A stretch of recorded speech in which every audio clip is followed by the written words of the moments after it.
You scroll through your feed and something tightens in your chest. Everyone else seems to be living better, brighter, more complete versions of the life you're struggling to build. Their vacations look effortless. Their relationships look easy. Their success looks inevitable, while yours feels like it's always one step away. You close the app, telling yourself it doesn't matter, but the residue stays, a quiet voice that whispers, "You're not enough, not there yet, not keeping up." The comparison doesn't stop when you put your phone down. It follows you into conversations where someone mentions their promotion, their engagement, their perfectly timed milestones. It sits beside you at gatherings where everyone seems to have it figured out except you. And in the silence of your own thoughts, it grows louder, measuring your progress against invisible standards, finding you lacking every time. Here lies the paradox that keeps you trapped. Comparing yourself to others is supposed to help you understand where you stand, to motivate you toward a growth, but instead it leaves you feeling smaller, more inadequate, perpetually behind in a race you never agreed to run. The very thing meant to clarify your worth becomes the thing that steals it. This pattern doesn't always begin in adulthood. Sometimes it starts earlier, in classrooms where grades were compared, in families where siblings were measured against each other, in social circles where belonging depended on keeping up. You learn that your value wasn't inherent, it was relative, determined by how you stacked up against the people around you. But the real conditioning often intensifies in emerging adulthood, when everyone's lives begin diverging in visible ways. Some people get promotions while you're still job hunting. Some get engaged while you're navigating heartbreak. Some buy homes while you're counting pennies. And with every milestone they hit that you haven't, the gap feels wider, the pressure heavier, the question more urgent. What's wrong with me? Two psychological forces drive this experience. The first is upward social comparison, the tendency to measure yourself against people you perceive as superior or more successful. This type of comparison is supposed to inspire growth, to show you what's possible, but research shows it more often triggers feelings of inadequacy, envy, anxiety, and depression, especially when the gap between you and them feels insurmountable. You look up, hoping to find motivation, but instead you find proof that you're failing. The second force is what psychologists call the better than average effect, the belief that you should be performing above average in most areas of life. This cognitive bias sets you up for disappointment because it's mathematically impossible. Not everyone can be above average, but when you encounter evidence that someone is better than you, smarter, more successful, happier, more loved, it shatters the illusion you've been clinging to, and the disappointment cuts deep. Picture yourself at a gathering where someone casually mentions their recent achievement everyone celebrates. You join in, smiling, congratulating, but inside something contracts. You measure their timeline against yours and come up short. You weren't jealous before, but now you can't stop calculating. They're younger than you, or they started later than you, or they had the same opportunities you did. What did they do that you didn't? Where did you go wrong? Recall scrolling social media and seeing someone's highlight reel. The vacation, the promotion, the relationship milestone, the effortless beauty. You know intellectually that it's curated, that no one posts their struggles, but emotionally it doesn't matter. The comparison happens automatically, bypassing logic and landing straight in your sense of self-worth. You feel smaller, less accomplished, behind. Imagine lying awake at night, mentally listing everyone who's further ahead than you. You catalogue their wins against your perceived failures. You construct elaborate explanations for why they succeeded and you didn't. They had help, they got lucky, they're more talented, they're more disciplined. None of these thoughts bring relief. They just deepen the pit of inadequacy you're already standing in. See yourself avoiding certain people or situations because the comparison is too painful. You decline invitations, skip reunions, mute accounts, not out of malice, but out of self-preservation.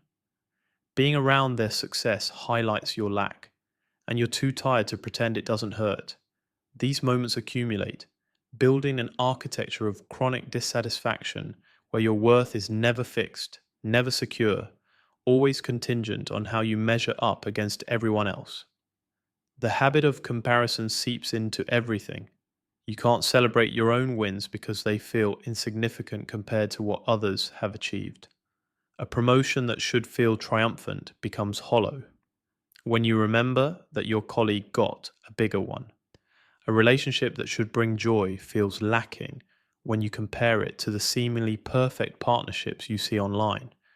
Your achievements lose their shine not because they aren't valuable, but because you're measuring them against an impossible standard, the curated, filtered, highlight reel versions of other people's lives.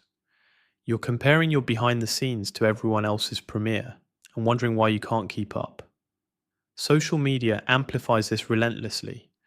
Every scroll provides a new data point for comparison: someone's vacation, someone's body, someone's career milestone, someone's seemingly effortless life. The algorithm feeds you success stories, aesthetic perfection, carefully curated happiness, and your brain processes each one as evidence of your inadequacy. You know it's not real, but the emotional damage happens anyway. The comparison breeds behaviors you're not proud of. You downplay your struggles to seem like you're keeping up. You exaggerate your success to close the perceived gap. Sometimes you catch yourself feeling a flicker of satisfaction when someone else fails, and the guilt of that feeling is its own weight. You didn't used to be this person, competitive, envious, defensive, but comparison has reshaped you into someone you barely recognize. Your self esteem becomes a moving target, rising and falling based on how you stack up in any given moment. A good day can be ruined by one post, one conversation, one reminder that someone else has what you want.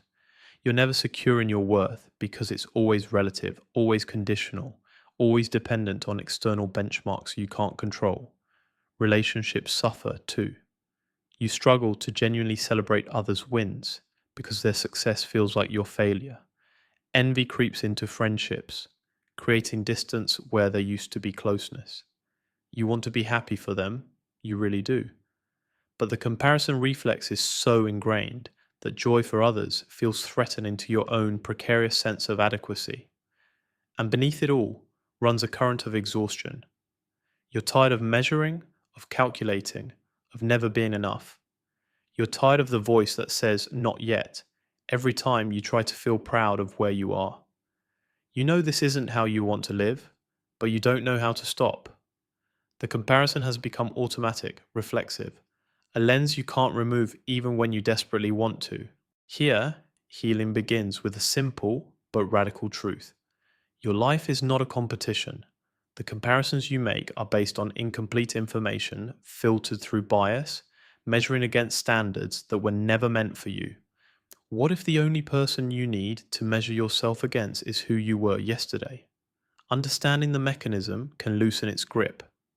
Social comparison theory explains that humans have a fundamental need to evaluate themselves, and in the absence of objective standards, we look to others.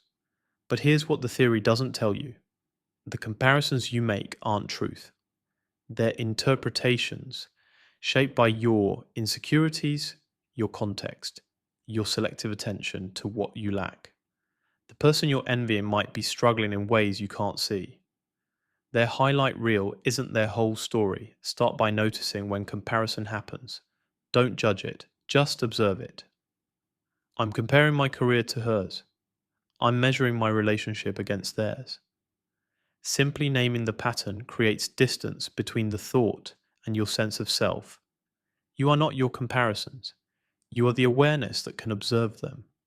Curate your inputs deliberately. Social media is engineered to trigger comparison. It's not a personal failing when it works. Unfollow accounts that consistently make you feel inadequate. Mute people whose lives highlight your perceived gaps. This isn't jealousy, it's boundaries. You're protecting your mental space from a constant stream of curated perfection that your brain was never designed to process. Practice gratitude not as a toxic positivity band-aid, but as a genuine recalibration of attention. Your brain is wired to notice what's missing, what others have that you don't. Gratitude training shifts that focus. What do you have that's working? What progress have you made that you've been dismissing because it doesn't match someone else's timeline? This isn't about pretending everything's perfect. It's about acknowledging what's real and valuable in your life, even when it doesn't look like the curated version of someone else's. Reframe upward comparisons as inspiration, not indictment. When you see someone doing what you want to do, instead of spiraling into inadequacy, ask, what can I learn from this? What path did they take? What's one small step I can take in that direction? This shifts comparison from a passive judgment of your worth to an active tool for growth. You're not failing, you're learning what's possible. Connect with people authentically, beyond the highlight reels. Have real conversations about struggles, not just successes. You'll discover that everyone is fighting battles you can't see, that the gaps you perceived were illusions created by selective sharing. Vulnerability breaks the comparison trap because it reveals the full human behind the curated image. And finally, define success on your own terms. What matters to you, not to your family, not to society, not to the algorithm. What does a meaningful life look like for you specifically? When you anchor your sense of worth in your own values rather than external benchmarks, comparison loses its power. You're no longer measuring yourself against someone else's definition of success. You're building your own. Picture healing as the slow, steady work of turning inward instead of outward for validation. You were never meant to win a race against 7 billion people.